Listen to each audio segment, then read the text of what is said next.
नमस्कार, आप देख रहे हैं दृष्टि न्यूज और मैं हूं आपके साथ साक्षी। आइए रुक करते हैं तमाम बड़ी खबरों की ओर।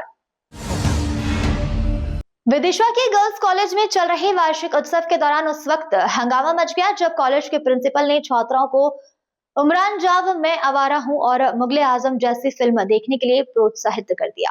दरअसल विदिशा की शासकीय कन्या महाविद्यालय में कार्यक्रम के समापन पर जब कॉलेज के प्रिंसिपल वीडी अहिरवार ने मंच से फिल्म को लेकर एक यह बयान दिया तो विश्व हिंदू परिषद की कार्यकर्ता महिमा दुबे भड़क गई और मंच से ही प्रिंसिपल को नसीहत दे डाली।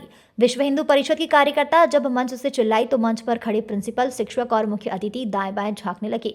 गर्ल्स कॉलेज के प्रिंसिपल का मानना है कि मुगले आजम, मैं आवारा हूं और उमराव जान जैसी फिल्में समाज के परिदृश्य को दर्शाने वाली फिल्में हैं और इन्हें फिल्म को लेकर सीख ली जा सकती है कि वह समय कैसा रहा होगा। जब इस बयान का विरोध करते हुए विश्व हिंदू परिषद की कार्यकर्ता ने कहा कि पृथ्वीराज सिंह चौहान, महाराणा प्रताप और रानी लक्ष्मीबाई जैसी फिल्मों में ही समाज के परिदृश्य को दर्शाती है। इस फिल्मों के बारे में कॉलेज के प्रिंसिपल को बात करनी चाहिए थी। फिलहाल पूरा मामला अनुशासित समिति तक जा पहुंचा है। कॉलेज प्रिंसिपल बीडी अहिरवार का कहना है कि महिमा दुबे महाविद्यालय की भूतपूर्व छात्रा हैं और उसने प्राचार्य के पूरे भाषण को सुने बिना हाईलाइट होने के लिए मंच से यह अनुशासनहीनता कर दी है। कल दिनांक 13 जनवरी और एक दिन पहले 12 जनवरी 2 दिवसीय हमारे यहाँ वार्षिक स्नेह सम्मेलन का आयोजन किया गया था। कल मंची विधाओं हमारे आयोजित थी जिसमें कई तरह की इवेंट्स थे। उसमें जब वो इवेंट्स पूरे समाप्त हो गए तो अधिकांश मैंने देखा कि जो बच्चियाँ नृत्य या जो अन्य विधाओं को संपन्न कर रही वो फिल्मी धुनों पर आधारित हैं, आधुनिक फिल्मों पर। तो एक प्राचार्य के नाते मेरा दायित्व भी है कि बच्चियों को उद्बोधन करूं, तो मैंने उद्बोधन दिया था और उनसे ये उम्मीद रखी थी कि बेटा तुम्हें सृजनात्मकता की ओर बढ़ना है। और इसी का उदाहरण मैंने बच्चियों को दिया था कि बेटे समाज में जो भी अच्छाई हम देख रहे हैं उसको लाएं। आप समाज में रहती हैं तो समाज में अपनी कविता के माध्यम से, कहानी के माध्यम से, नाटक के माध्यम से, एकांगी के माध्यम से या अन्य विधाओं के माध्यम से समाज की वास्तविक अभिव्यक्ति को आपको यहाँ प्रकट करना चाहिए। यही आपकी रचना धर्मिता होगी।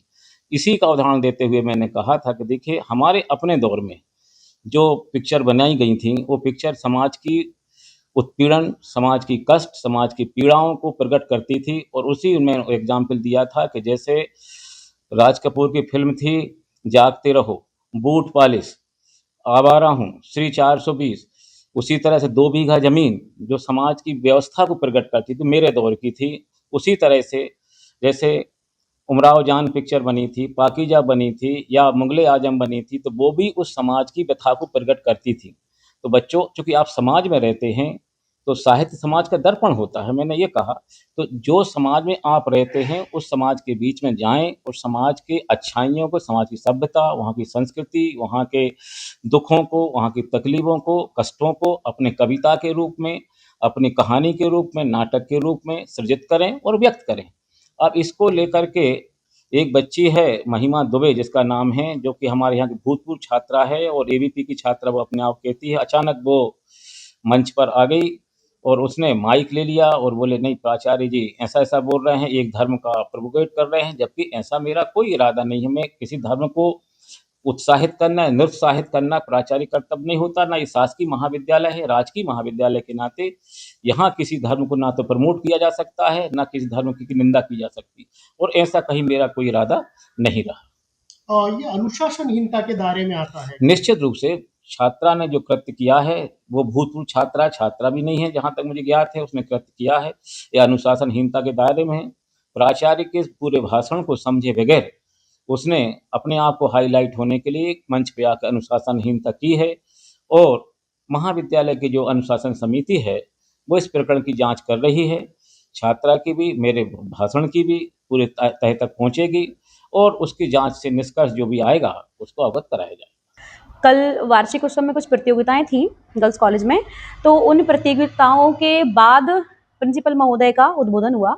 तो उस उद्बोधन में उन्होंने ऐसी कुछ चीज़ों का जिक्र किया कि जिनसे समाज को सीखना चाहिए, जैसे उमराव जान, मुगले आजम और मैं आवारा हूँ, ऐसी मूवी का उन्होंने जिक्र किया। और उन्होंने ये बात कही कि ये समाज के दर्पण को दिखाती हैं, समाज के परिदृश्य को दिखाती हैं, हमको इन फिल्म से सीखना चाहिए। और ऐसी फिल्म देखने का उन्होंने उस मंच से बोला।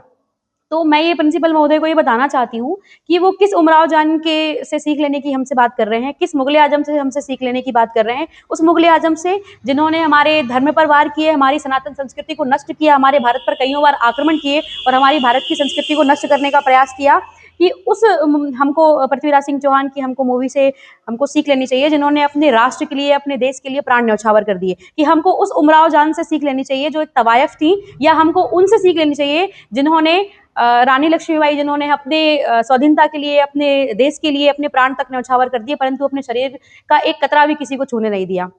तो मैं ये बताना चाहती हूँ कि प्रिंसिपल महोदय उस सामाजिक कार्यक्रम में क्या दिखाना चाह रहे थे और इस समाज को वो किस दिशा में ले जाने का प्रयास कर रहे हैं, क्या दिखाना चाह रहे हैं, समाज को क्या सिखाना चाह रहे हैं।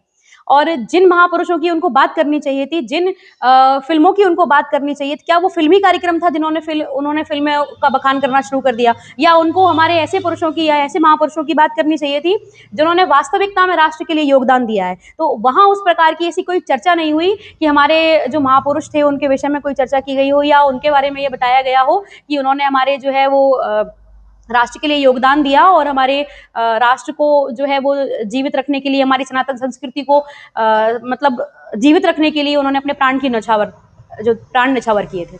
मैंने जहाँ तक देखा, मैं प्रिंसिपल महोदय को ये कहना चाहूँगी कि वो जिस मानसिकता के हैं, जिस मानसिकता का उन्होंने वहाँ पर अपना दिखाया है, जिस सोच को उन्होंने दिखाया है, कि वो एक पक्षीय सोच है। उन्होंने सिर्फ एक पक्ष के विषय में बताया कि उससे जो है ना हमको सीख लेनी चाहिए, जबकि जो द्वितीय पक्ष है, जिन्होंने वास्तविकता में हमारे भारत को स्वाधीनता दिलाने के लिए जो प्रयास किए गए हैं, उस पक्ष के विषय में उन्होंने कोई चर्चा नहीं की। फिलहाल खबरों में इतना ही। तमाम खबरों के लिए बने रहिए हमारे साथ।